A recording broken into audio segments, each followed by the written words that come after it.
Bonjour à tous, c'est la rentrée, j'espère que vous avez passé de très bonnes vacances. Moi personnellement j'ai préparé plein de sujets dont j'ai envie de vous parler sur cette chaîne cette année. Donc voilà, j'ai hâte de vous en parler et on va commencer par notre premier sujet. Et le premier sujet cette année, ça va être qu'il y a beaucoup de fantasmes autour du hacking.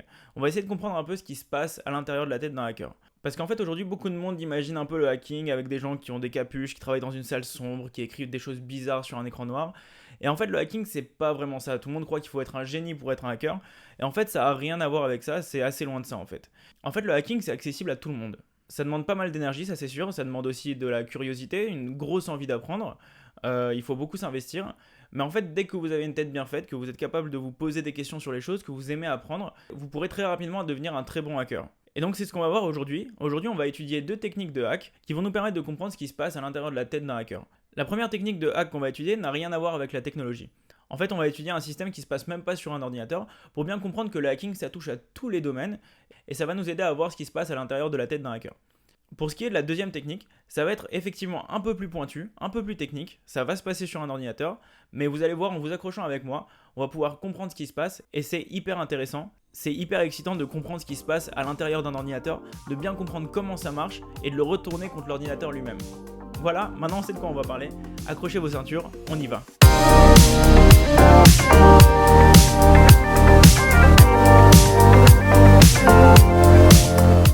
Donc comme je vous ai dit, la première technique dont on va parler, c'est une technique qui n'a rien à voir avec l'informatique. On va essayer d'envoyer du courrier gratuitement par la poste. Et pour ça, on va adopter la méthodologie du hacker, c'est-à-dire qu'on va commencer par étudier le fonctionnement du système, donc là la poste, pour pouvoir bien comprendre comment ça marche et voir si on peut retourner le système contre lui-même.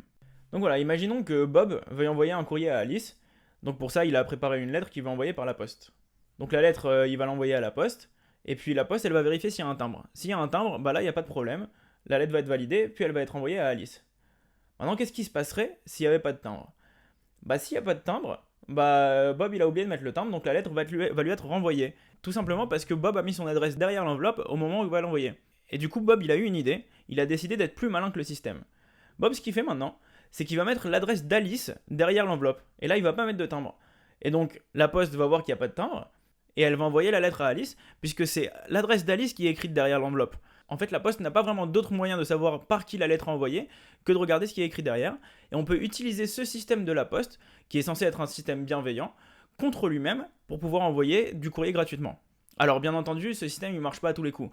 Si vous voulez envoyer une lettre à New York, la poste ils vont bien se dire qu'il n'y a pas un mec qui est venu de New York pour aller poster sa lettre à Paris. Mais ça marche dans des petites localités. Et ce qui est intéressant ici, c'est de voir la logique du hacker. En fait, on voit que le hacker, ce qu'il a fait, il a pris un système, il a essayé de bien le comprendre, et il a retourné le système contre lui-même. Et en fait, c'est ça une faille. Une faille, c'est quelque chose qui est dans un programme, qui se trouve dans un système, qui est pas prévu par le développeur, qui est pas prévu par celui qui a construit le système, et qui est utilisé par le hacker contre le système pour faire quelque chose qui n'était pas prévu. En l'occurrence ici, c'est envoyer du courrier gratuitement. Et donc vous voyez bien dans ce cas-là que c'est quelque chose de très accessible. C'est pas très difficile à faire, il suffisait juste de bien comprendre comment marche la poste, c'est quelque chose qu'on comprend très bien, tout le monde l'a déjà utilisé. Et en fait, il suffit d'être un peu plus malin que les autres et d'avoir cette idée, de réfléchir un peu comment je peux faire pour arnaquer le système. Et donc de là, on comprend que ce qu'il faut pour être un hacker, c'est avoir beaucoup de curiosité, beaucoup de persévérance, il faut beaucoup de patience et de persévérance pour être un hacker. Et puis en fait, c'est tout. Il suffit juste de bien chercher à comprendre les choses et d'y prendre du plaisir. Ok, donc là on a vu un exemple qui est pas technique. Maintenant on va essayer de passer sur quelque chose de plus technique. On va étudier un système d'attaque qui est très connu, qui s'appelle une timing attack, une attaque temporelle. C'est une attaque qui à l'origine servait à hacker des mots de passe. Aujourd'hui ça peut servir à d'autres choses, mais pour l'instant on va se focaliser sur les mots de passe. Imaginez que vous vouliez hacker le mot de passe suivant, 5783. Donc la technique la plus connue pour ce genre d'attaque, c'est d'essayer toutes les possibilités. Ça s'appelle une attaque par force brute. Donc là, en l'occurrence, il y a 4 chiffres à trouver, donc de 0000 à 9999, et en fait, ça fait un total de 10 000 possibilités. En fait, 10 000 possibilités, c'est beaucoup, ça prend beaucoup de temps, et donc nous, ce qu'on veut faire, c'est on veut faire une attaque par force brute qui soit plus intelligente. On veut essayer de faire en sorte d'avoir beaucoup moins de possibilités, de sorte que l'attaque prenne moins de temps. Donc comment on va faire?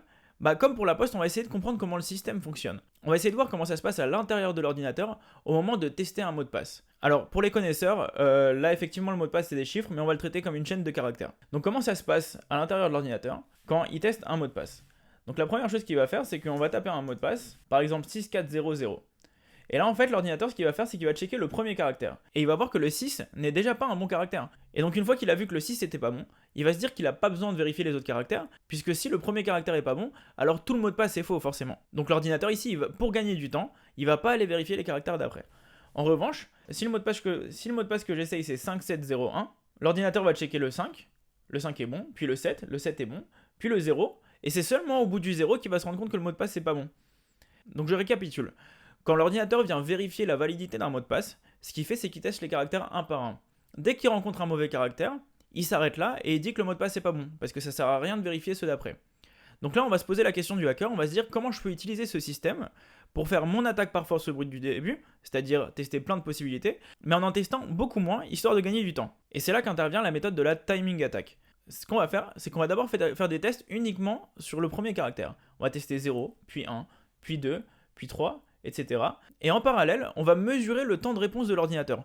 On va voir combien de temps l'ordinateur va mettre pour nous donner une réponse. Pourquoi on fait ça ? Tout simplement parce que quand le 5 va arriver, la vérification du 5 va être validée, puis l'ordinateur passera au caractère d'après. Et ça lui prendra un tout petit peu plus de temps que ce qu'il avait pris pour les autres tentatives. Une fois qu'on aura testé tous les caractères de 0 à 9, il y en aura un qui aura duré un petit peu plus longtemps, et ça veut dire que c'est le bon caractère. Donc on aura le premier caractère de notre mot de passe, c'est le 5. Et on va pouvoir recommencer ça avec le deuxième chiffre. On met 5 en premier puisqu'on sait que c'est la bonne partie du mot de passe, puis on tente tous les deuxièmes chiffres, 0, 1, 2, 3, 4, etc. Et enfin, encore une fois, le 7 prendra un petit peu plus de temps parce qu'il ira vérifier celui d'après. Du coup, en tout, pour chacun des caractères de notre mot de passe, on aura fait 10 tentatives, ce qui fait un total de 40 tentatives au lieu de 10 000. Ce qu'il faut se dire, c'est que là, notre timing attack, elle a divisé par 250 le nombre de possibilités, mais que dans un vrai cas de figure, quand on utilise tout l'alphabet, la quantité de temps gagné est encore plus grande.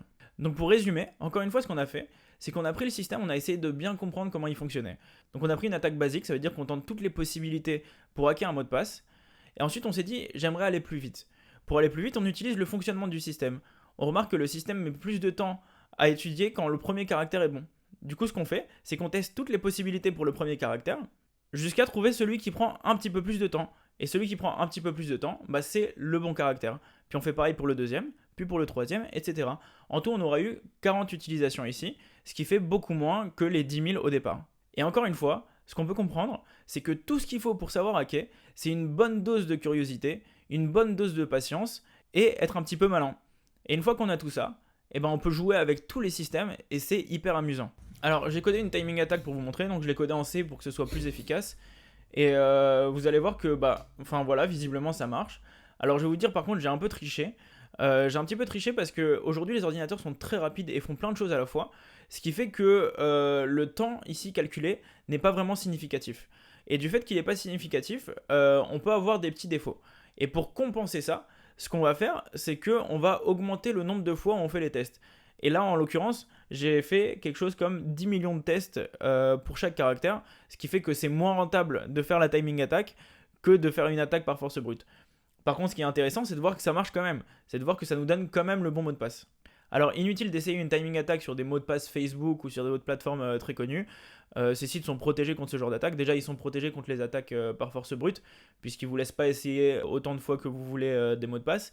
Et ensuite, il y a d'autres méthodes qui permettent de faire que les timing attacks, en tout cas pour les mots de passe qu'on utilise aujourd'hui, ça n'existe plus parce que les mots de passe ne sont pas vérifiés en direct. Il y a d'autres méthodes pour le faire. On pourrait éventuellement en parler dans d'autres vidéos. Mais donc ce qu'on a pu voir, c'est qu'un hacker, c'est avant tout quelqu'un de très curieux. Il essaye d'abord de bien comprendre le système auquel il a affaire, puis il essaye ensuite d'utiliser le fonctionnement du système contre lui-même. Donc dans le cas de la Poste, on a utilisé le système de retour des courriers contre lui-même pour pouvoir envoyer du courrier gratuitement. Et dans le cas de la timing attack, on a utilisé le fonctionnement du processus de validation des mots de passe, le processus de comparaison des chaînes de caractères plus précisément, contre lui-même, de façon à diminuer significativement le nombre de tentatives qu'on va devoir faire. Et donc si ce genre de réflexion vous plaît, si vous avez toujours voulu comprendre comment ça marche à l'intérieur d'un ordinateur, foncez, le hacking c'est pour vous, c'est quelque chose d'hyper intéressant et c'est très stimulant. C'est vraiment un domaine passionnant, moi personnellement je vois mon travail comme un escape room tous les jours, et donc si vous aimez les escape rooms et que vous êtes intéressé par l'informatique, vraiment foncez, c'est hyper intéressant. Voilà, c'est tout pour aujourd'hui, n'hésitez pas à liker, partager et vous abonner à la chaîne si ça vous a plu. C'était Manu Tech Dive, bonne rentrée à tous, à la prochaine.